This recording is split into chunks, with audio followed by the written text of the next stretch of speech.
Hello 10th class. तो बच्चों कैसे हैं आप सभी। आई होप सभी घर पर होंगे, सुरक्षित होंगे, नियमों का पालन कर रहे होंगे, बार बार हैंड वॉश भी कर रहे होंगे।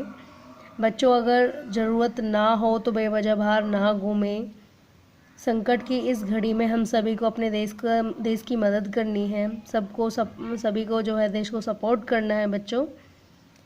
तो आई होप कि आप सभी कैंप द्वारा जारी की गई एडवाइजरी का पालन कर रहे होंगे।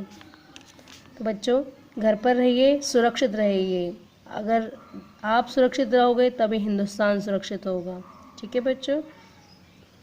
तो बच्चों आज हम शुरू करते हैं लेसन 6 सिविक्स का, जिसका नाम है राजनीतिक दल यानी कि पॉलिटिकल पार्टीज़। तो आज हम पॉलिटिकल पार्टीज़ के बारे में पढ़ेंगे। पॉलिटिकल पार्टीज़ क्या होती हैं, इनकी ज़रूरत क्यों होती है, इनका अर्थ क्या होता है, देश में कितनी पॉलिटिकल पार्टीज़ हैं, उनकी स्थापना के बारे में, उनके एजेंडे के बारे में, उनकी पॉलिसीज़ के बारे में। तो आज हम इसके बारे में डिस्कस करेंगे। तो बच्चों शुरू करते हैं कि राजनीतिक दलों की ज़रूरत क्यों है। आखिर क्यों इतनी सारी पार्टीज़ को हम एक्सेप्ट कर रहे हैं, क्या ज़रूरत है हमें इन पार्टीज़ की। ठीक है, बिना पार्टीज़ के क्या लोकतंत्र स्टेबल नहीं रह सकता। तो इन सब के बारे में हम पढ़ेंगे। अधिकतर आम नागरिकों के लिए लोकतंत्र का मतलब राजनीतिक दल है। बहुत से लोग अगर समझते हैं लोकतंत्र को तो पॉलिटिकल पार्टीज के रूप में ही जानते हैं। राजनीतिक दलों से हर वर्ग, चाहे कोई सा भी हो, गरीब हो, अनपढ़ हो, ठीक है, सभी जो है पॉलिटिकल पार्टीज को समझते हैं। ग्रामीण इलाकों में भी सभी राजनीतिक दलों से परिचित हैं। अधिकतर लोग पार्टियों के विषय में खराब राय रखते हैं। कहते हैं ना, आपने सुना होगा अक्सर कि अरे बीजेपी तो बहुत बेकार है, क्या किया बीजेपी ने हमारे लिए, हमें तो नौकरी नहीं दी। ऐसे कांग्रेस के लिए बोलते हैं, अरे कैसी कांग्रेस पार्टी, क्या किया है इसने, कांग्रेस पार्टी ने हमारे लिए कुछ भी तो नहीं किया, हमारे बेटे को तो लगाया ही नहीं, हमारे घर पे तो कुछ हमारे घर पर तो गैस कनेक्शन दिया ही नहीं। मतलब इस तरीके की आम लोग जो है अपना दिमाग में बना के रखते हैं। ठीक है, तो इस तरीके की अपने आसपास आप देखते भी होंगे, अपने घर में भी देखा होगा, अपने पड़ोस में भी देखा होगा कि लोग किस तरीके से बोलते हैं, पार्टीज़ के बारे में बोलते हैं ना, पार्टीज़ को ही तो इन्वॉल्व करते हैं। ये नहीं कहते कि सरकार क्या कर रही है, हम नहीं कहते अरे क्या बीजेपी कांग्रेस सब एक जैसी होती है। ठीक है, तो अधिकतर दोष जो होता है, बुराई जो मिलती है, वो सब राजनीतिक दलों को ही झेलनी पड़ती है। सामाजिक विभाजन और राजनीतिक विभाजन के लिए भी अक्सर पार्टियों को ही जिम्मेदार ठहराया जाता है। आज से 100 वर्ष पहले जहाँ कुछ ही ऐसे देश थे कि गिनती के ही राजनीतिक दल थे, और आज सिचुएशन ऐसी बन गई कि कुछ ही देश ऐसे होंगे जहाँ पे राजनीतिक दल ही कम हो।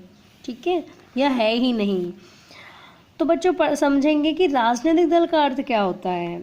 राजनीतिक दल ऐसे संगठित लोगों का समूह होता है जो चुनाव लड़ने और सरकार में राजनीतिक सत्ता हासिल करने के उद्देश्य से काम करता है। ठीक है बच्चों, तो ऐसे संगठित लोगों का समूह होता है जो चुनाव लड़ने और सरकार में राजनीतिक सत्ता हासिल करने के उद्देश्य से काम करता है।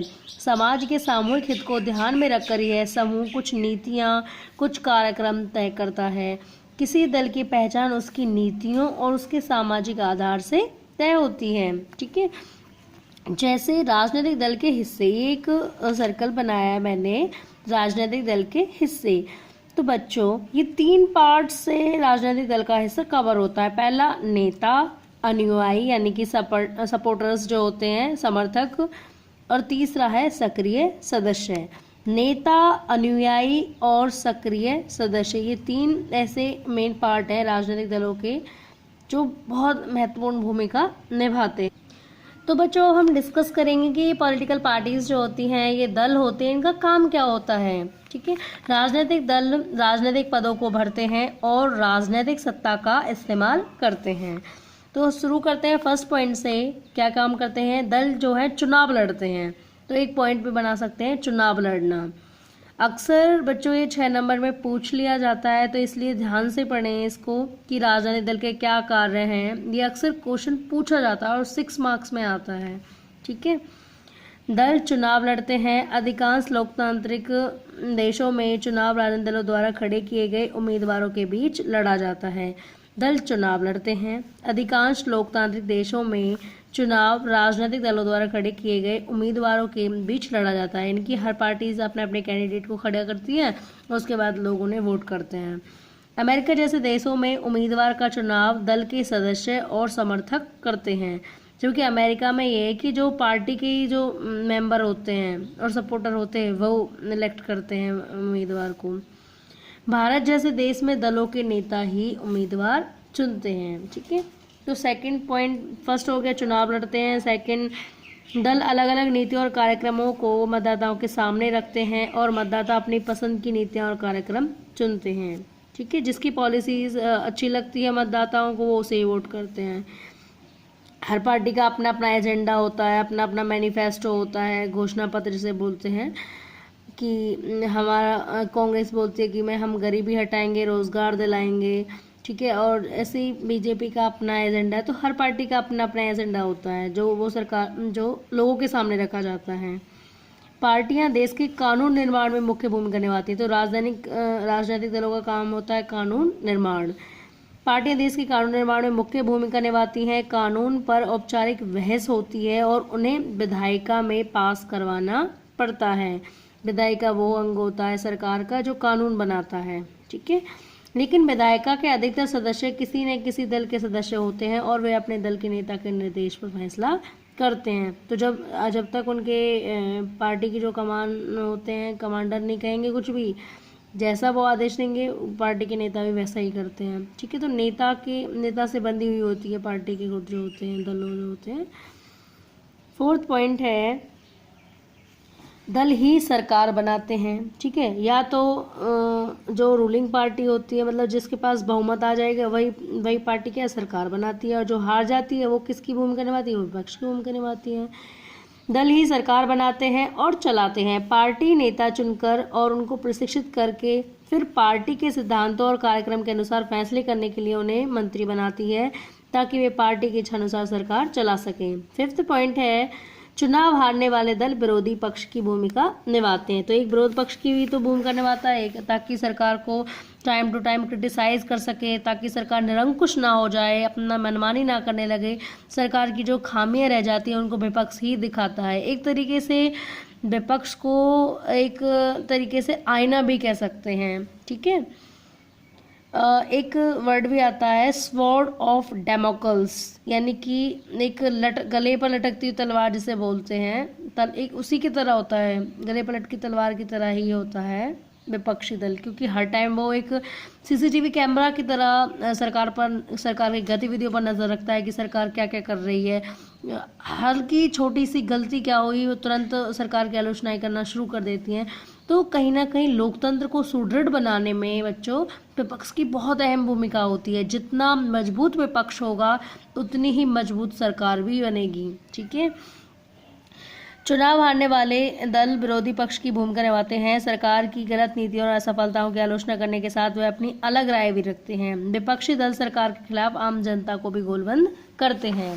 6 पॉइंट है जनमत निर्माण में दल महत्वपूर्ण भूमिका निभाते हैं। तो जनमत का निर्माण करना, राजनीतिक दल का एक कार्य क्या है, जनमत निर्माण करना। जनमत निर्माण में दल महत्वपूर्ण भूमिका निभाते हैं। वे मुद्दों को उठाते हैं और उन पर बहस करते हैं। दल लोगों की समस्याओं को लेकर भी आंदोलन करते हैं।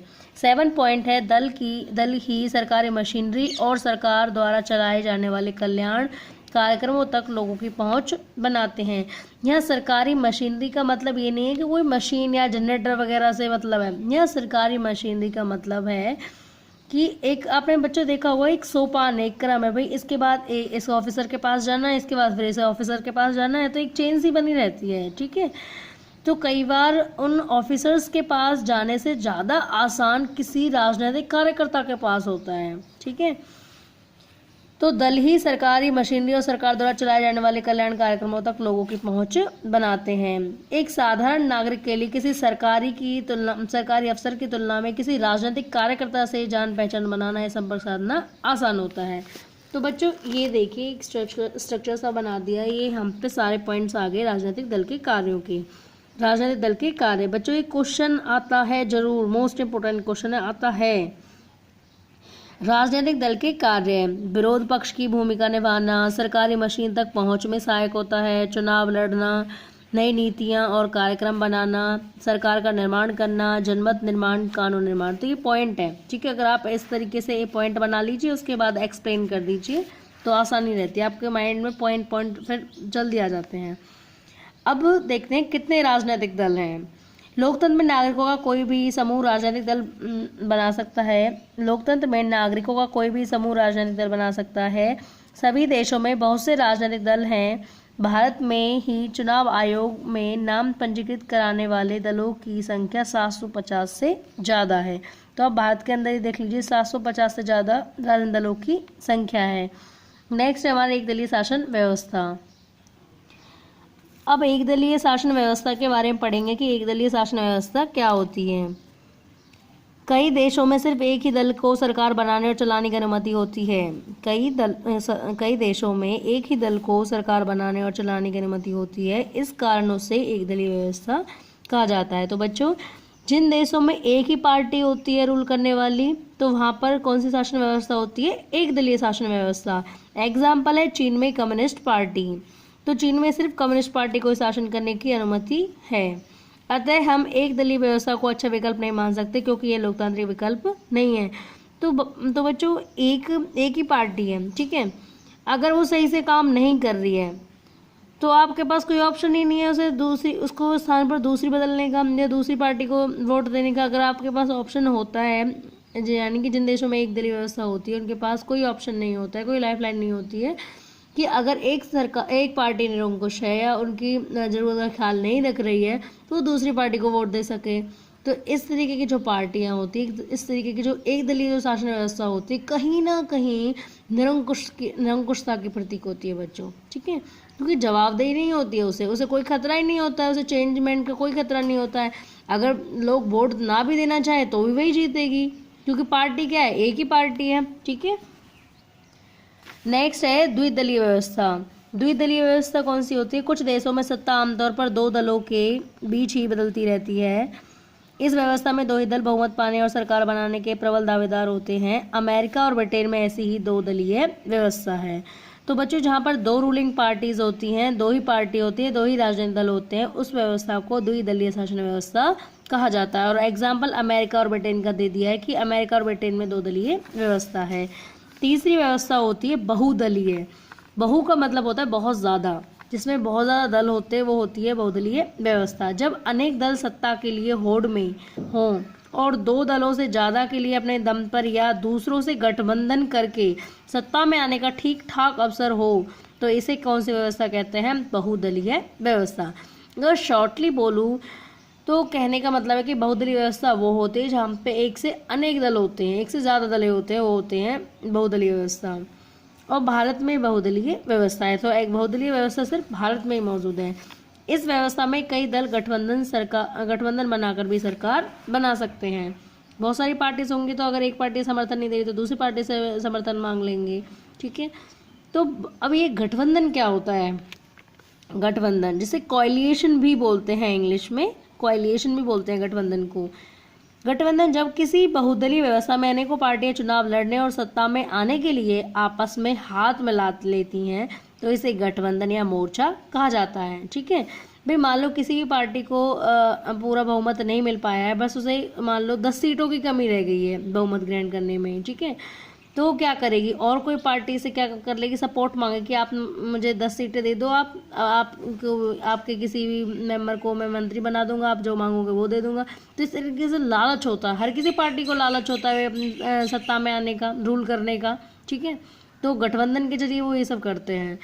तो जब एक पार्टी अपनी सरकार नहीं बना पाती है तो वो क्या करती है? बहुमत के जुटाने के लिए गठबंधन करती है, ठीक है। तो यही होता है गठबंधन। अब गठबंधन ये दो तरीके के होते हैं। जैसे 2004 के संसदीय चुनाव में भारत में ऐसे 3 प्रमुख गठबंधन थे। राष्ट्रीय जनतांत्रिक गठबंधन, जिसे इंग्लिश में एनडीए बोलते हैं, नेशनल डेमोक्रेटिक अलायंस। दूसरा है संयुक्त प्रगतिशील गठबंधन, यानी कि यूनाइटेड प्रोग्रेसिव अलायंस। और तीसरा वाम मोर्चा, यानी कि जो लेफ्ट फ्रंट से संबंधित हैं। तो बच्चों, जो राष्ट्रीय जनतांत्रिक गठबंधन है, इसमें जो बीजेपी की आइडियोलॉजी वाले होते हैं ना, राष्ट्रवादी विचारों वाले, थोड़े जो बीजेपी की आइडियोलॉजी वाले होते हैं, वो इसमें एनडीए के साथ अलायंस करते हैं। और जो कांग्रेस वाले कांग्रेस को सपोर्टर होते हैं, जो कांग्रेस की आइडियोलॉजी वाले होते हैं, वो यूपीए को सपोर्ट करते हैं, ठीक है। अब बहुदलीय व्यवस्था से संबंधित समस्या। अब बहुदलीय व्यवस्था से संबंधित समस्या क्या है? बहुदलीय व्यवस्था देश को राजनीतिक अस्थिरता की तरफ ले जाती है, लोकतंत्र में कभी कभार अस्थिरता भी पैदा करती है। देखो, जहाँ बहुदलीय व्यवस्था एक तरीके से फायदेमंद भी है, वहीं इसका नुकसान भी है, क्योंकि छोटी छोटी पार्टियां करके हज़ारों की तादाद में पार्टियां खड़ी हो चुकी हैं, और किसी भी पार्टी को स्पष्ट बहुमत नहीं मिलता, लोगों का जो समर्थन भी होता है वो भी एक तरीके से बट जाता है सभी में। ठीक है, तो कहीं ना कहीं अस्थिरता को जन्म देती है बहुदलीय व्यवस्था।